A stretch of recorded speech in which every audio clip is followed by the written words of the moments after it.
All right, time for another update of rental house versus high income ETFs. So let's jump right into this. If you're new to this, we sold most of our rental properties over the past couple years. The last one we sold back October 2024, we took the proceeds from that and decided to put it into a couple high income ETFs to see if the returns of those ETFs would outperform the rental house as if we kept it. So basically, I had some second thoughts about selling all of our rental houses. This little project here is to make me feel better. So besides all the other hassles of rental property, we want to travel more and we just didn't want the headaches of having a rental anymore. And they did us well, but time to move on and do something different. So this is a monthly update. I do a little bit more details about what's going on. So those of you that haven't seen what's going on, if you're new to this channel or this series of videos I'm doing, originally I was just doing this once a month, and then a few people messaged me during the middle of the month, asked when the market would drop or whatever, asked me how things were going with it, and I decided to start doing weekly updates. Once a month, I'll do a bit more explanation about the project in general. The weekly updates will be quicker. The slide you're looking at, I don't put on the weekly updates. I try to get to the point quickly. The rental house was a 3-bed, 1 bath. The picture on the intro slide was actually the house, $70,000. The rental income, about $700 a month. We own this particular property for 8 years. We sold it October 2024. The figures are based on actual numbers based on the past couple years. I haven't included any maintenance costs or big expenses like replacing windows or anything. I'm just counting the rent, taxes, and insurance at this point. So we put the money into some high income ETFs, specifically AIPI, QDTE, and lately GIAX. We invested 70,000. My goal is to get 20 to 35% annually. I think that's doable with these covered call ETFs. It's a dedicated account, so the money isn't commingled with other money. The money invested is from the rental properties and it's real money, money with real results, the good and the bad. The weeks I do these updates, things are bad. I'm not as chipper as the weeks that are doing good, but that's to be expected. Let's jump to the next slide, see what's going on. This is where we're at. It's 1st of February. We're 3 months in.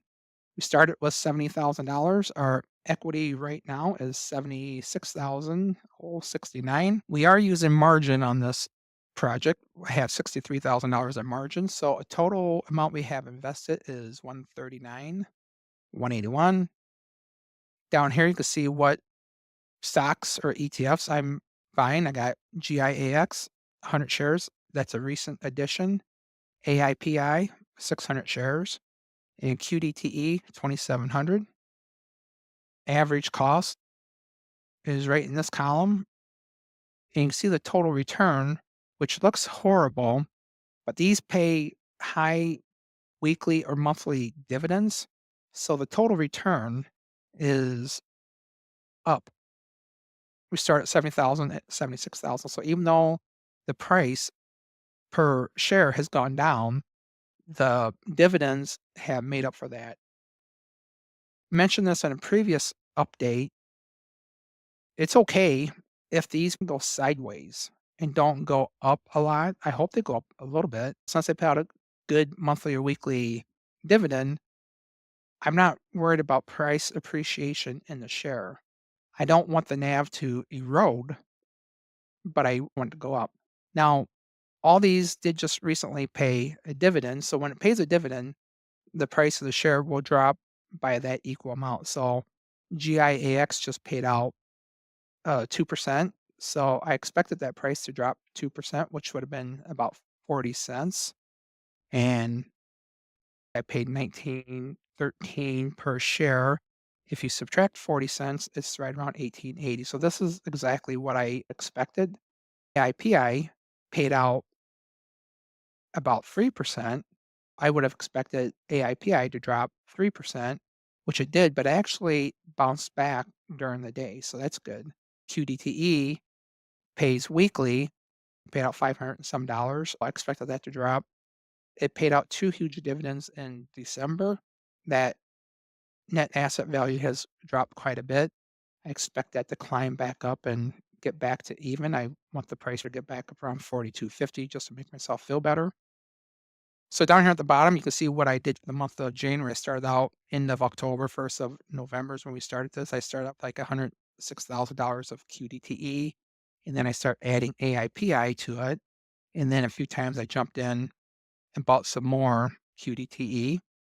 And then lately, the last couple of weeks, I bought some GIAX to diversify a little bit in this project. So for the past week, we've collected dividends 3 times.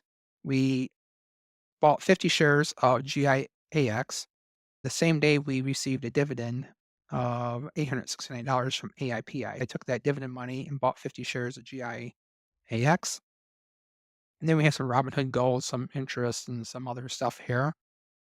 GIAX paid a $19 dividend. That was on 50 shares. I bought the other 50 shares after it paid that dividend. Then QDTE paid its weekly dividend of $507. And here I break it down per week since November. What's going on? Weekly dividends going down. The red is the margin interest I'm paying. So about $250 to $270 a month. Down here are the 3 dividend payments I just received this past week, 869, 19, and 507. This slide shows how I projected things to happen versus how it's actually going. Over here, this is projected. We have the dates here once a month. By February 1st, I originally planned to have $77,000 in equity using 58,000 in margin, so 135,000 total invested. I expected my equity column to jump 3.5% a month. I'm keeping track of the total gain, so total gain should be 10.87. This column represents the percent of margin I'm using compared to the equity, so 75% of 77,000 is 58,000. I'm trying to keep that margin about 75%. I always figured since I buy rental properties and the bank was lending me 75% on rental property, at 75%, I figured that was a nice even number to use margin. Over here is how it's actually going. So these are as of today. My equity is at 76,069, so I'm a little bit behind where I plan. I'm using $63,000 of margin. That's about 5,000 more than what I planned. I have 139,181 total invested. That's about 4,000 more than what I planned. Total gain is 8.67 compared to 10.87, which is what I had planned. And I'm using 83% margin instead of 75% margin. This is not my margin maintenance or anything. This is my self-imposed limit not to get too much margin toward the equity. So I've had comments, people saying, "Are you afraid of using too much margin?" Not really. I still have about $25,000 in buying power. I do want this margin to get back in line with what's going on over here. Starting next week with my weekly updates, I'm breaking this down per week, not per month. Each week I just change this number here. And I can't see exactly what's going on week to week. I originally was just going to update these videos once a month, but I had a lot of people asking me during the middle of the month, like how things going with this, including my wife. But so I decided to change this spreadsheet starting next week, the second week of February. I'll start keeping track weekly. And so this is all about comparing it to a rental house. The rental house month of January, this is what I would have done. I would have collected $700 in rent, paid 80 in insurance, 200 in taxes. My cash balance would have been 1,260, assuming I started with $0, but a $70,000 house. I'm also figuring in growth of equity of the house of $233 per month. That's coming out to be 4% per year, probably average in my area. I'm in rural Illinois. If you add the cash in the bank account plus the equity, starting with the 70,000, my house would be worth about 73,219, including the cash. So here's the results, 73,219, like we just said.